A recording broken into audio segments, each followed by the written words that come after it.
ардактуу көрүүчүлөр, биз дагы да болсо Кутуп студиябызда коноктор келген, дагы да болсо тааныштырып, маек өтсөк, Албетте. Алыскы Баткен облусундагы Баткен районунун Токтогул атындагы орто мектебинин окуучулары, таланттуу окуучулары Альбина Ниматуллаева, Бегимай Миңбаева, Даткайым Миңбаева, ошондой эле Сумая Ермаматова бүгүн биздин студиябызда конокто. Саламатсыздарбы? Саламатсызбы. Кош келипсиздер. Маанайлар жакшыбы? Ооба. окшошкон комуздар, кыргыздын керемет комузу. Жана ошондой эле окшошкон бир кийимдер, улуттук кийимдер. Караңызчы кесиптеш. Ооба, абдан сонун көрүнүш. Баткенден жакшы келдикпи? Ооба.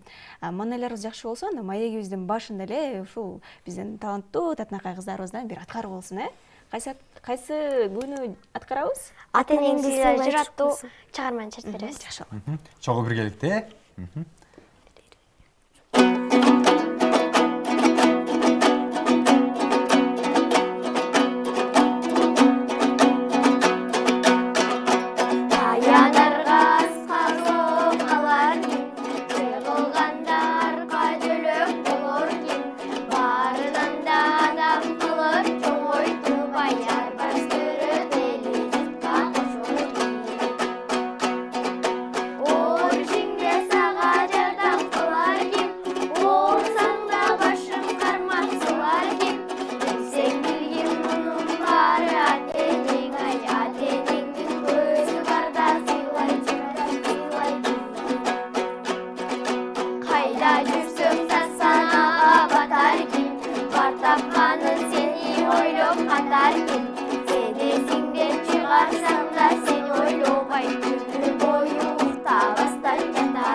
Сонун керемет.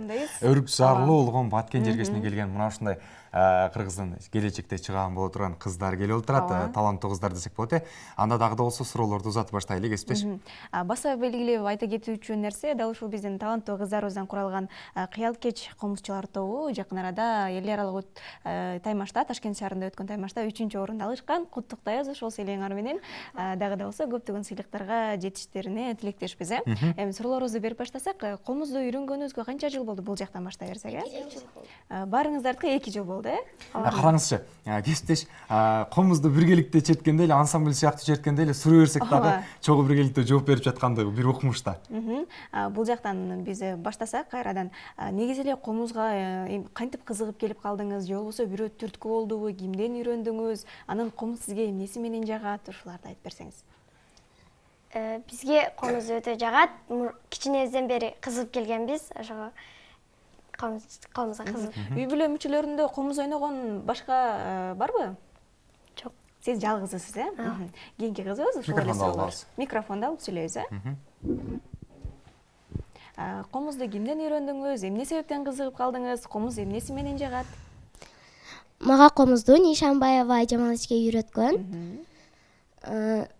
Мага комуз аябай жагат. Буну менен көптөгөн күүлөрдү, ырларды ырдасам, чертсем болот.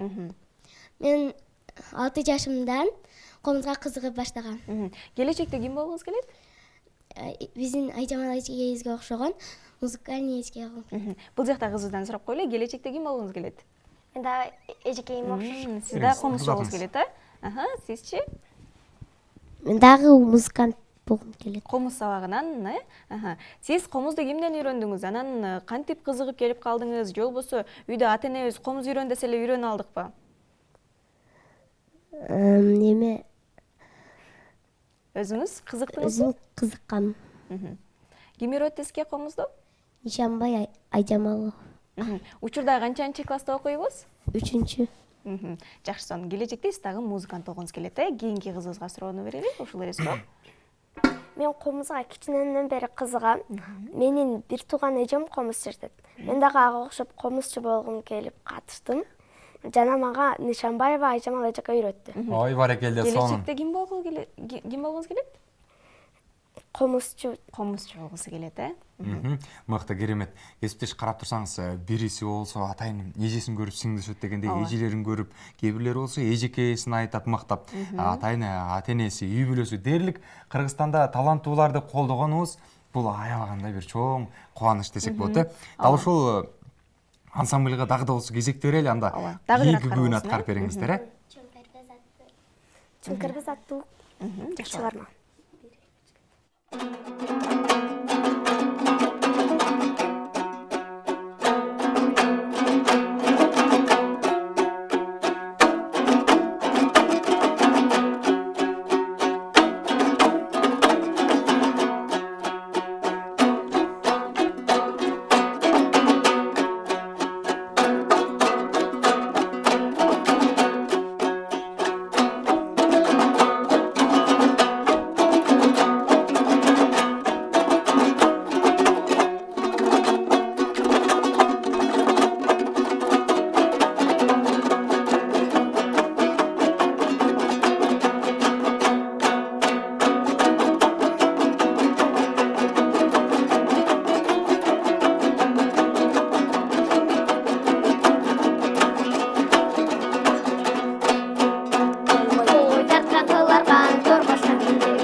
Дагы бир ирет ыраазычылык билдиребиз. Дал ушундай таланттуу кыздарыбыз, таланттуу биздин кичинекей кыздарыбыз мектепте кандай окуйт болду экен, Мектепте кайсы сабакты жакшы окуйсуз? Анан комуздан сырткары эмне менен алектенесиз? Сабакта биз 5ке окуйбуз. Мен көбүнчө математика сабагынан кызыгам. Математика сабагы, Анан комуздан сырткары, сабактан сырткары эмне кыласыз? Математикадан сабак кылам. Математикадан кошумча сабак. Анан бир күндө комузда канча күн ойнойсуз? Канча күн машыгасыз? Бир күндө 5 жолу машыгам. Канча саат? Канча саат убакыт бөлөсүз комуз ойногонго? 1 саат. 1 саат, мыкты сон. Сизге дагы ушул суроо. Мектепте кайсы сабакты жакшы окуйсуз? Өзгөчө кайсы сабак жагат? Мен мектепте музыка сабагынан, кыргыз тил сабагынан, сүрөт сабагынан жакшы окуйм. Мен комузда комуз черткенде 1,5 саат, 1 саат. Бир күндө 1,5 саат убакыт бөлөсүз, Анан комуз черткенден сырткары, сабактан сырткары эмне менен алектенесиз? Комуздан сырткары мен сүрөт тартуу, ырдоо менен. Үй жумуштарына жардам берем дебейсизби? Жакшы сонун. Анан башка сабактардан да жакшы окуйбузбу? Ооба. Жалаң 5ке деген баалуу окуйбуз, Кийинки эле кызыбызга ушул суроолор болсун. Мен бардык сабактан жакшы окуйм. Кызыккан сабагым орус тили. Комузду бир күндө 2 саат чертем.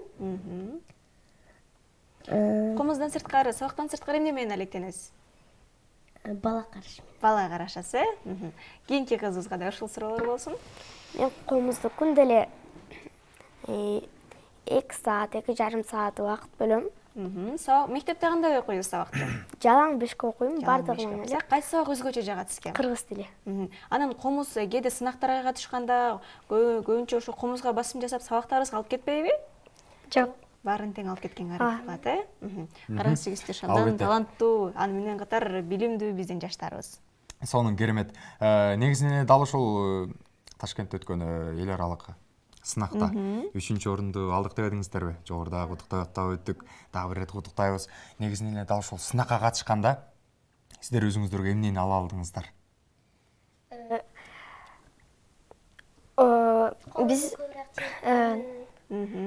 жана тартынбай сүйлөөнү, комуз менен көбүрөөк алектенди.